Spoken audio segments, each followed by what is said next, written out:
Ngayong araw po, March 4, ay World Obesity Day. Ginugunita po yan para mas mapalawak po yung kaalaman natin sa ano ba yung obesity na yan. Tama. Kaya naman this morning, aalamin po natin ang iba't ibang dahilan ng sobrang pagbigat ng timbang. The doctor is in dito sa UH Clinic! At syempre makasama po natin Dr. Michelle Lim Loo, isang bariatric at metabolic surgeon. Uy, good morning po, Doc! Good morning po, Doc! Good morning. Ayan. Thank you for having me. Ang ganda naman ni opo. Doc. Ayan. Okay. So, una, gusto natin i-address muna yung pagtawag sa tao na obese. Obese, okay. No, when you say obese kasi, para siyang adjective. No? And then, sa panahon natin ngayon, meron parang stigma and may judgment sa mga taong obese. Okay. So, mas maganda kapag ang pagtawag natin sa kanila ay patients or people with obesity. Para ang mentality natin ay magbago towards sa mga taong may ganitong kondisyon. Mas maunawaan pa natin. Yes, Oo. magiging mas understanding tayo and mas accepting at hindi tayo judgmental. Kasi ito ay malaking factor para sa pagiging sa journey nila Okay. na maging mas healthy. So, ang tawag natin sa kanila dapat mas maganda ay mga merong obesity. Kasi Okay. ang obesity ay isang sakit, isa siyang Yung po kondisyon. bang people with obesity, may pag-asa pa hong makabawas po ng timbang sila? Yes, of course. Ang mga pasyenteng to kasi, meron silang sakit. So tulad ng mga most na sakit, meron siyang treatment. Okay. So ang number one treatment dito ay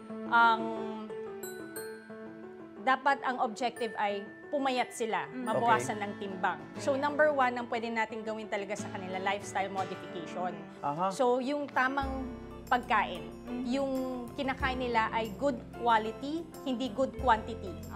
Oh, ay sakto po, Doc. Oo. Kasi may makakasama rin po tayong gustong kumonsulta po sana. Siya po ay 32-year-old na si Jill Repalda po. Ito po Hi, siya, Jill! Doc. Hi, Jill! Hello po. Ang height niya po ay 5'7" at ang timbang naman niya ay 125 kilograms. So gusto niya magpatulong kung paano ba siya magbabawas ng timbang. Good morning, Jill. Tara, samahan mo kami Dito ka, halika Sige rito. O, Dito ingat-ingat. ka, Jill. Kay Doc, sa tabi ni Doc. Salamat ayan, po. ayan. Good morning po. Ayan. Doc, Oh. bago ang lahat, may iba't ibang classifications po ba ang may mga obesity po? Yes. So, ang obesity, for iba ang classification ng mga Asians dun sa mga makikita natin sa internet na WHO classification.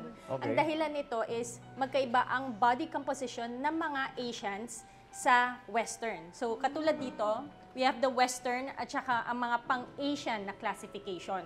Now, mapapansin ninyo, for the normal BMI or body mass index, ibig sabihin nun ay yun yung ratio ng timbang sa tangkad ng pasyente. Okay. No? Mapapansin nyo na magkaiba. Sa mga Asians, kung sa mga Western, pag 25, overweight lamang. Pero kapag sa mga Asians, mga Pilipino, 25 is obesity class 1. Oo nga, no? Okay? So, ano ibig sabihin nito? Ibig sabihin, ang mga Asians, kahit na hindi kasing taas ng timbang tulad ng mga Western, ay very prone na tayo sa mga sakit na komplikasyon ng obesity. Tulad ng diabetes, hypertension, stroke, fatty liver, cholesterol, obstructive sleep apnea, mga snoring, mga irregular sakit. menstruation. Oo. Mas madali tayong maging apektuhan gawa ng composition ng katawan ng Asians. Okay. We have central obesity na tinatawag. Opo.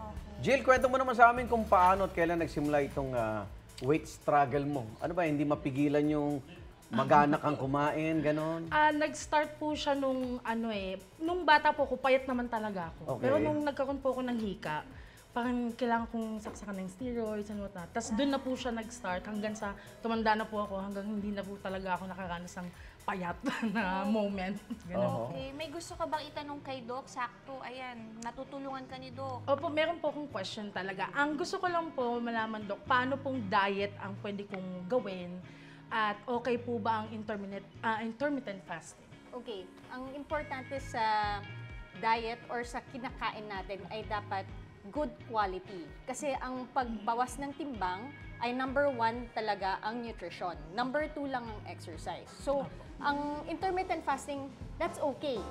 Pero kailangan tama yung pag-intermittent fasting mo. Hindi lang yung, hindi lang ako kakain ng ganitong oras. Tapos yung oras na kakain ka, you'll eat whatever you want. Hindi pwedeng ganon. Kailangan good quality siya, no? Magandang balance ng protein, carbohydrates, and good fats. Mas gusto natin yung mataas ang protein.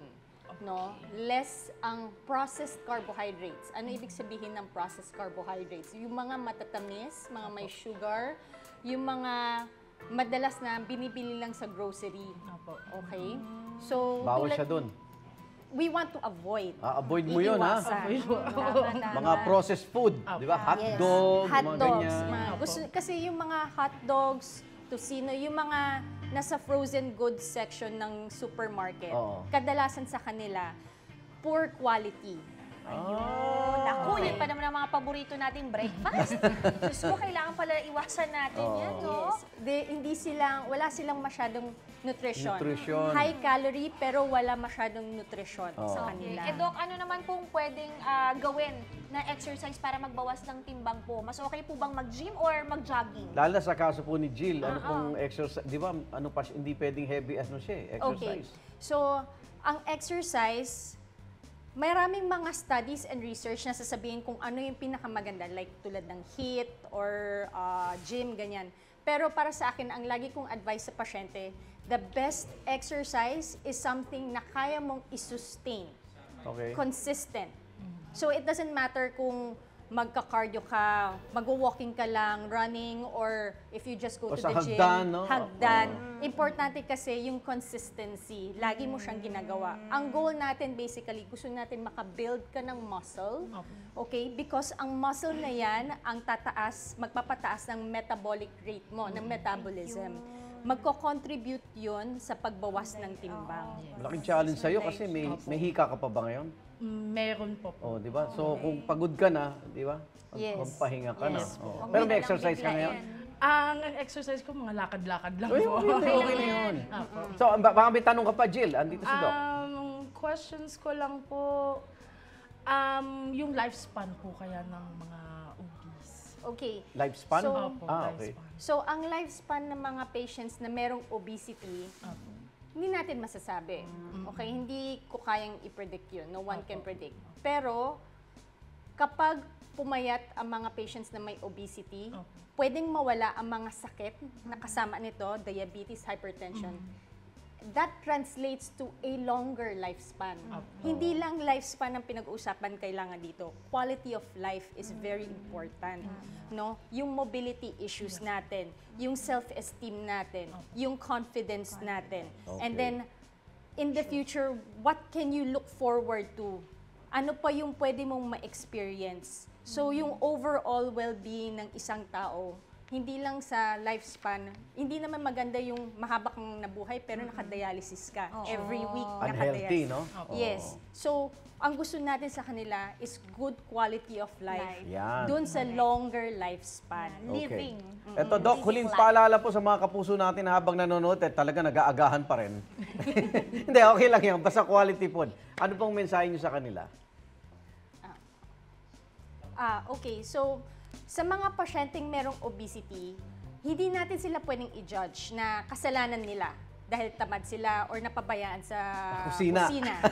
No? Hindi nila kasalanan na hirap sila magpapayat dahil ang physiology nila, ang function ng katawan nila ay ganun na, naging ganun, Mabagal, gawa ng no? obesity. Okay. So, ang magandang solusyon dyan is number one, lifestyle modification. Pero madalas sa kanila, sa mga patients na may obesity na, hindi na to madaling gumana. Dahil ang process nito ay, ang brain, nakaprogram na siya na meron ng obesity, ganito na ang timbang. So pag nagpapayat sila, nag-diet, exercise, ang detection ng brain nila ay starvation. So magsuswitch on ang survival mode. No? So nagiging hungry sila. Kakain sila. No? Magke-crave sila. Yes, yung brain nila will tell them, kailangan mong kumain kasi mamamatay ka. Pero pag pumayat na sila and then they stop kasi na-reach na nila target weight nila. Ang brain hindi niya nadidetect yon. Hindi tumitigil ang survival mode. Tuloy-tuloy yan. So, mababa pa rin ang metabolism. So, what can we do? Parang binilalabanan nila katawan nila sa pagpapapayat. So, that's where bariatric surgery comes in, Ayan or na. weight loss surgery. Anong ginagawa nito? Hindi siya magic solution. Ang pasyente kailangan pa rin mag-diet at exercise. So, bakit pa mag-opera? Because ang bariatric surgery, meron siyang hormonal change. Magsuswitch off ang survival mode. So, ang detection ng brain ay masyadong maraming taba sa person na to. So, kailangan gawan ng paraan para Tama. mawasan ang ayun. taba. So, ano Okay. yung mga effect? Nagiging, di na sila nagugutom. Madali sila mabusog.